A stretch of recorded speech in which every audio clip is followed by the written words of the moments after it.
In this series of videos on sound, we're going to look into the syllabus of ICSE Class 10, and this is a little bit different from what is expected out of the CBSE. So you know, contents like Khan Academy, which is very good.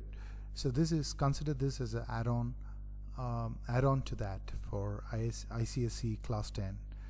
And this is, I intend to be very brief in these videos. Intention is to just give you a basic overview of what is required, and probably we will have some checkpoints where you can try to find out, you know, further answers and do more research. Okay, so first, the production and condition for formation of echoes. So for an echo to be formed, imagine you're standing far away from the mountain, and as you speak, the sound wave hits the mountain and comes back. And let's assume that the distance traveled is d for in one way and d on the other way. So total distance is given by 2d, and time, let the time taken be equal to t. Then velocity of sound is 2d by t, or your time that it goes to for to and fro travel is 2d by v, where v is velocity of sound.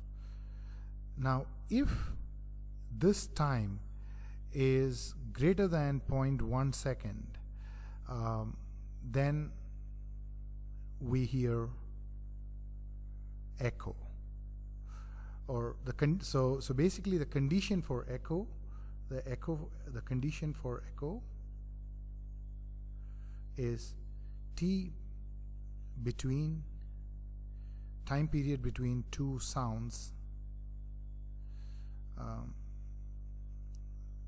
reflected or the primary sound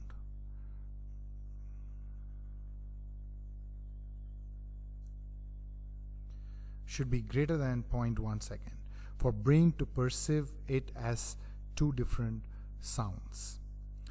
So let's take a look at what that distance is. So let's take case 1. You know, you're in the air, so you're near a mountain and you're shouting, right? So velocity of sound in air is, let's take it as 340 meters per second, in which case your time period, let's assume that your time period is 0.1 seconds.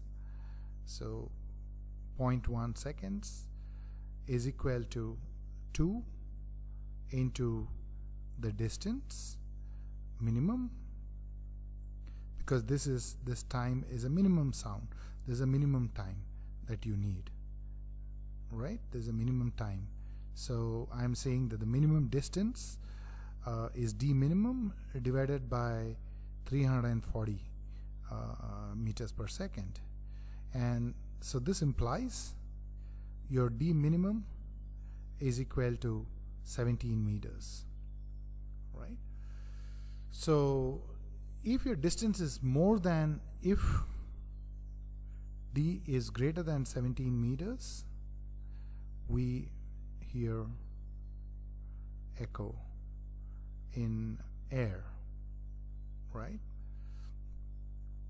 So let's take another case 2, where we will go underwater. So here again, you know, the distance traveled is d, 2d. The velocity of sound underwater is in water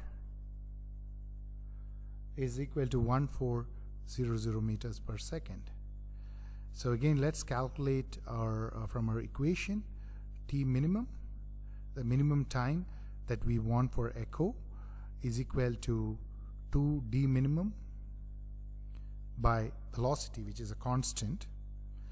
So 0.1 second is 2 into 1400, d minimum by 1400 meters per second, or in other words, your d minimum is equal to 70 meters. So you need to be at least 70 meters away from the iceberg for you to be able to listen to an echo when you're underwater. Let's look at some of the uses of echo. Echo is used for our ultrasound scan, and this is used for both for pregnant mothers, and also they are used for echocardiogram, which is basically to find the function of your heart.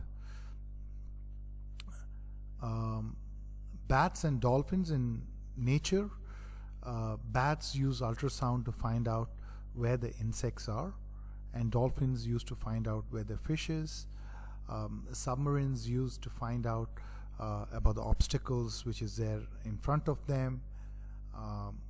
Fishermen used to find out the fish, where the fish is located underwater, and it's also used by sophisticated electronics can actually find out the topography of the floor bed beneath the water surface, and that's called the sound navigation and ranging. The technique is called sound navigation and ranging.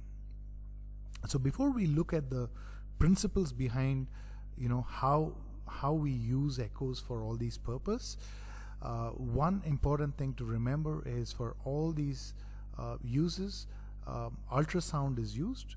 We know that ultrasound is sound with frequency over 20 kilohertz, and the reason why we use is because it can travel undeviated for large distance. You can imagine this is more like a laser beam. It can be confined to a very narrow beam, and they're not easily absorbed by medium. So ultrasound is typically used for all these use cases. So now let's look at the principle behind these applications.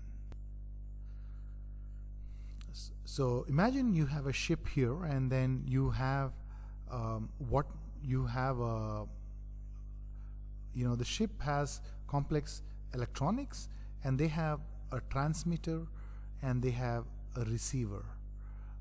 The transmitter transmits the ultrasounds, and the sound reflects and comes back, and let's assume that the time taken is t,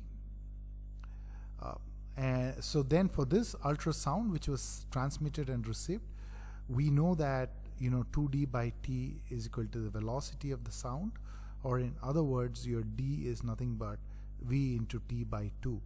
So with this I know the depth, and if you can do this same thing for various angles, you pretty much can find out using this distance of various beams,